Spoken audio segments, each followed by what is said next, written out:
ready to keep you company wherever you are. Carte Blanche, the podcast, brings you immersive, hard-hitting stories anytime, anywhere, every week.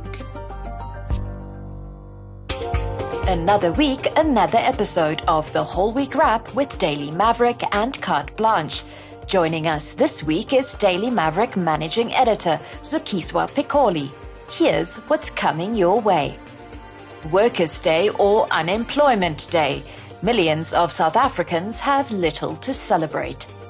As the search for missing Jocelyn Smith continues, we look at the growing crisis our children face. I saw a stat that says about 1,300 children are kidnapped on a monthly basis. That is just staggering. What is happening to those children? Why are they being kidnapped? What is going to happen to them once they're kidnapped? Then a major political move to free 2 South Africans imprisoned in Equatorial Guinea. And is that some hope we see on the horizon? Eskom says you bet. But first, small parties with a potentially big swing. As more fringe parties grab the attention of major contenders, we ask whether organizations vying for independent territories could have any impact on SA politics. Let's get into it.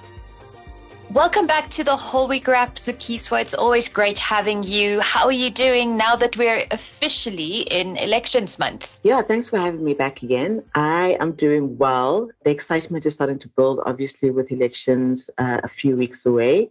So, yeah, we're ready to see what happens on the elections trail. Definitely. Now, speaking of elections, I want to start off today's show with a quick discussion on a recent Daily Maverick article written by Stephen Grootes. Now, it's a piece that looks at life after the elections and all the way towards 2029. And he's specifically looking at separatism within South Africa's political landscape, which I found very interesting. He looks at 3 very small but very vocal political parties pushing to govern their own territories, essentially. We have Batu Congress, or ABC, wanting an independent Zulu kingdom, which is controversial in itself. Then there's the Referendum Party pushing for Cape independence, of course. And then there's the Joint Afrikaner Declaration, which also wants independent territory. What do you make of this growing trend of separatist movements entering the local political arena? Yeah, I think it may be easy for people to dismiss them as not having much credibility or not having much sway or not having much importance. But I think with these kinds of things, as Stephen also alludes to, they're speaking to a certain discontent within the population. There's obviously something that people are feeling at odds with in terms of what's happening politically in the country. And it's concerning in a sense that, South Africa comes from being such a separated and divided country that now this kind of harkens back to a potential situation where we go back to being that fractured society that we worked so hard to heal from. So it's concerning in a sense that there's people who are feeling this kind of disquiet and what that potential impact would be. And the worst case scenario is to find ourselves back in a situation where we are no longer united in our diversity. Stephen did say that for now, these parties are too small to really have much impact on a national level. But the problem lies with their ideology and their policies, that their ideas of segregation, so to speak, could really take hold in the coming years. And as Stephen writes, quote, "This could radically alter our politics. This will be destructive and open up yet another fault line in our already difficult political reality."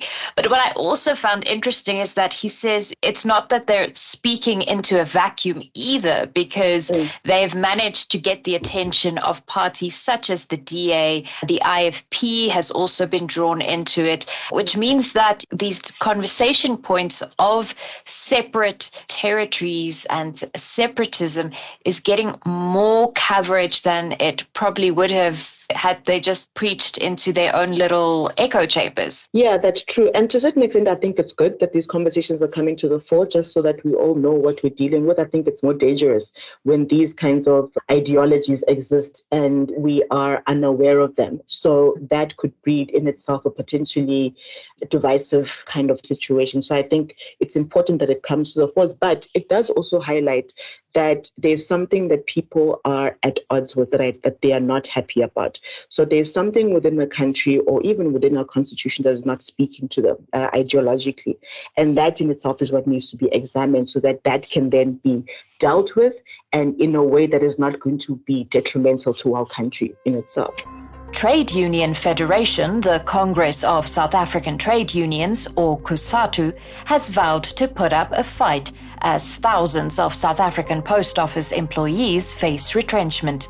This after the Commission for Conciliation, Mediation and Arbitration, or CCMA, rejected the Post Office's application to fund workers' salaries from the Temporary Emergency Relief Scheme. This matter, alongside our country's worsening unemployment figures, truly overshadowed last week's Workers' Day celebrations, and things are looking bleak. Now, last week, South Africa celebrated Workers' Day, and I'm using celebrated very loosely here because it's a day where we reflect on the power of the laborers and working class, but it's also a day that's become a sobering reminder of unemployment and job losses across South Africa. The Freedom Front Plus has gone as far as saying we should now just call it Unemployment Day, really. What are your thoughts on the day itself? Yeah, I think exactly. We use the term celebrating.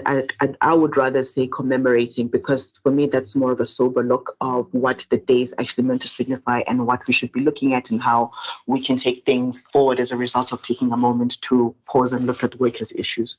I think definitely the issue of unemployment is one of our biggest bugbear in South Africa and by no means should be something that we overlook. However, what needs to be uncovered there is what is driving this unemployment and even the divide in terms of how much people are earning, in terms of being able to earn a living wage versus other people who are earning far above that, which speaks to the inequality that exists in South Africa, that even if there are jobs, how significant are those jobs really in bettering people's lives? And I think there's a more nuanced conversation to be had around what workers' days are on, what workers' rights are, and what employment should be looking like in South Africa. Definitely. And also, just in terms of looking at unemployment specifically, I was reminded of the expanded unemployment rate, which is, of course, the figure that includes individuals who are of working age but are not actively looking for work. So that figure includes that part of society as well.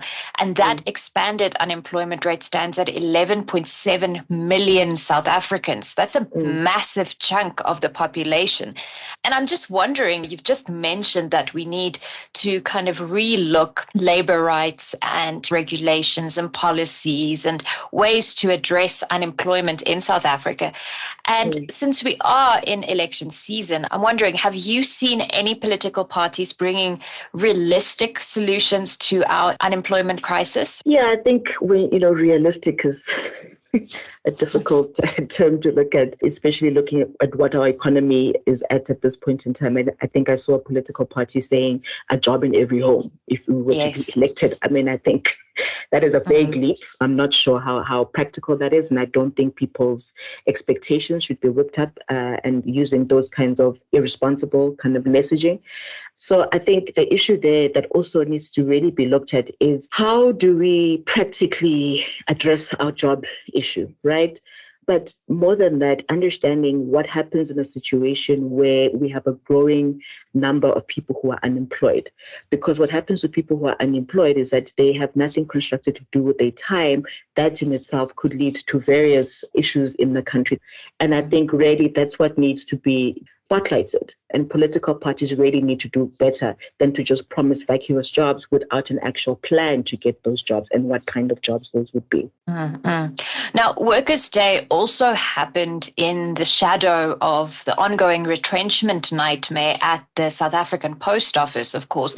Currently, 4,889 post office employees face unemployment, and rightfully, the unions are threatening protests in response, saying that not enough was done to protect these workers and to ensure less job losses.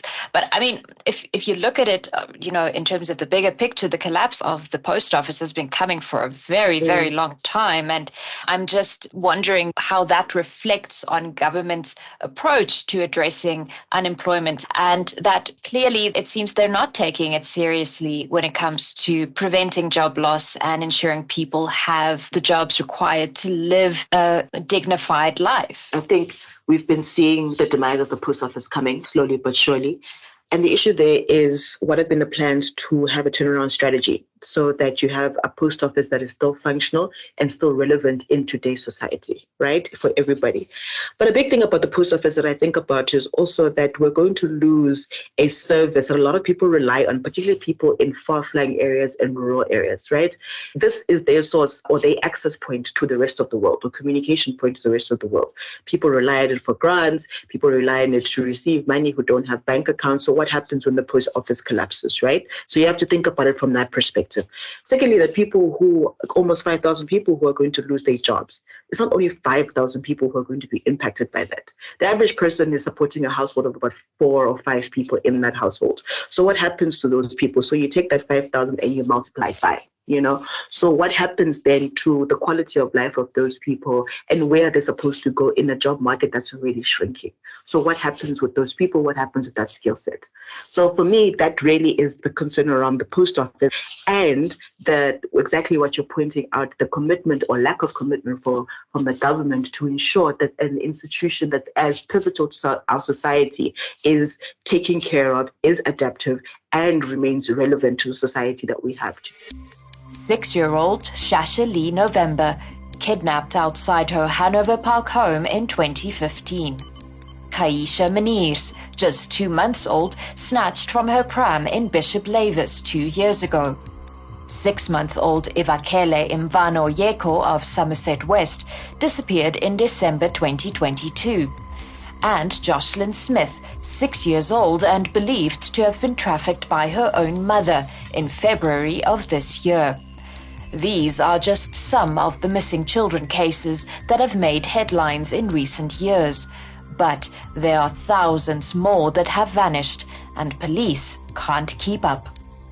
Now, let's turn our attention to another far more devastating crisis in South Africa, and that's, of course, missing children. Just in preparation for today's show, I went through the list of missing persons on the SAPS's website, and honestly, I stopped counting at around 190 missing kids as I was going through that list. And obviously, there's a lot of focus, although waning, on the Jocelyn Smith case, but it's also highlighted the plight of our children, and that we really do have a crisis on our hands in terms of children being kidnapped, going missing. It's terrifying, really, when you look at it. Yeah, it's terrible, and it is terrifying. And I think for the most vulnerable sector of our society, which is children, right, they're not able to protect themselves. So who do they look to protect them? It really becomes a very scary kind of playing field that you have to now try and navigate. And I think, I saw a stat that says about 1,300 children are kidnapped on a monthly basis. That is just staggering. What is happening to those children? Why are they being kidnapped? What is going to happen to them once they're kidnapped? Just trying to even have a visual of that is in itself just, it's beyond comprehension. So I worry about that, and I worry about our commitment to taking care of our children, and also government's commitment to taking care of our children, which is actually a constitutional imperative and duty on their part, right? We are duty bound to ensure the well-being of children because they are the most vulnerable. So how are they then living up to that constitutional imperative? Those become the questions that really plague my mind.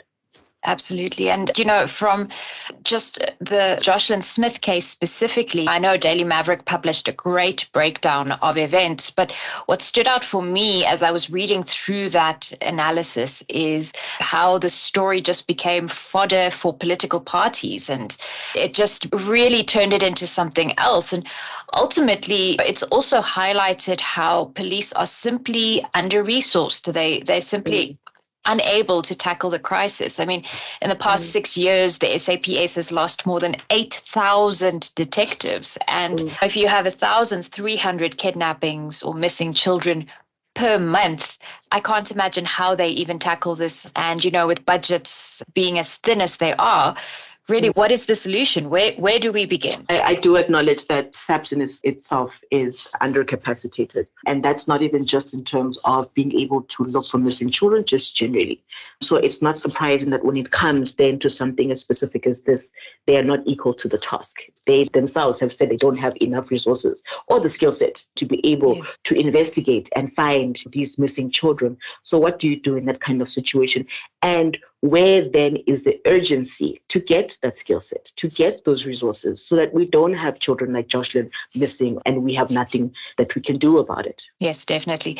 Now, you can, of course, go and read that really, really detailed breakdown because there are so many conspiracy theories as well around the Jocelyn matter.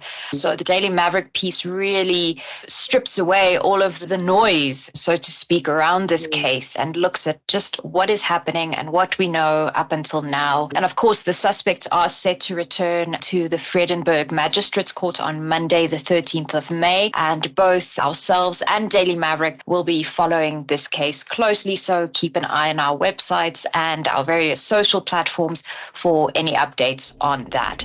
Nearly 15 months. That's how long 2 South African engineers have been locked up in Equatorial Guinea on what many say is part of a messy political game of payback. Arrested in February of last year, the 2 men were charged with drug trafficking. Now the South African government is making a move to hopefully secure the prisoners' much-awaited release. Now, speaking of updates, we also have a quick update on a story Carte Blanche has been following very closely, and that's the case of 2 South Africans currently being held in Equatorial Guinea. It's quite a complex case, so we just can't get into all of that today. But in short, it's alleged that the 2 South African engineers, Frederik Potgieter and Peter Huxham, were jailed on seemingly trumped-up drug charges. Now, this past weekend, International Relations and Cooperation Minister Naledi Pandor went to Equatorial Guinea to negotiate their release. Honestly, this intervention is long overdue. I'm a bit puzzled as to why they waited this long. Yeah, I mean, that was quite a harrowing case. And I think 14 months is a very long time. I can only imagine the toll that it's taken on them physically, their mental health, never mind their families who are obviously distraught and really desperate for them to come back. And I think, yes, it may have been a late intervention, but it's a good intervention that finally our minister has now gone over to negotiate their release. And I really hope that she is successful in doing that, because from the sounds of things, with trumped-up charges, it really is a very scary situation, but it's also going to be a test of our foreign relations and how we would be able to negotiate our way to get the engineers back. Just in terms of the conditions that they are being kept under, Equatorial Guinea is renowned for its horrendous prison system. We've covered various cases on Equatorial Guinea and their prisons and the torture, and it is really hellish when you think about it. So that is really why we also called our story Black Beach Hell when we initially did the story on these 2 engineers. And if you want more on this, and including the rundown on what many believe triggered this, let's call it aggressive response from Equatorial Guinea's leadership, you can go watch Black Beach Hell on our website. That's, of course, the Carte Blanche website. Things are looking up for our embattled energy supplier as Eskom proudly and confidently announces we are in for a much easier winter. But is it really all moonlight and roses, or are we in for a nasty surprise once the elections wrap up? Now, for today's green shoot, I'm going to ignore my pessimistic side for a bit, and I'm going to cling to the same optimism Eskom Group CEO Dan Marukane is holding on to. And the reason why I say that is because, according to Dan, we have turned a corner in our ongoing energy crisis. The big question on many people's minds, of course, is whether the load shedding free days are indeed an indicator that Eskom is ahead of the energy crisis, or is it just electioneering and we'll be back in the dark post-election day? What do you think? Yeah, I mean, I'm inclined to be cautiously optimistic, but also have a bit of cynicism around the timing. I think it's interesting, firstly, that we even had an electricity minister that was appointed a year towards elections. If that doesn't say electioneering track, I don't know what that is. And the fact that he's been able to make such significant inroads and incrementally towards elections in itself is, suspicious. But I'm not going to look a gift horse in the mouth. It's always good to have electricity, so the less load shedding, the better. However, all I'd like to say is long may it continue and may it not actually be an electioneering ploy. We can all hope. And if the weekly media briefings are anything to go by, Eskom is confident. They've said it time and again that we're in for a winter with less load shedding. The energy provider says at most we're in for nothing more than stage 2 load shedding during the coming winter months. Again, I'm choosing to remain positive. I'm really holding on to it. I really, really want that to be the case. So yeah, we're making it our green shoot because we're going to live by the philosophy of what you put out in the universe is what you're going to get back. Yes, energy out is energy in. Right? No pun intended. But that's unfortunately all we have time for this week. Zakiswa, always great chatting to you. Thanks so much for joining us and have a wonderful week. Thanks so much. You too. Thanks for listening. Catch us again next week for another Whole Week Wrap. Until then, why not join the conversation on Twitter, Facebook, and everywhere else? We always love hearing from you.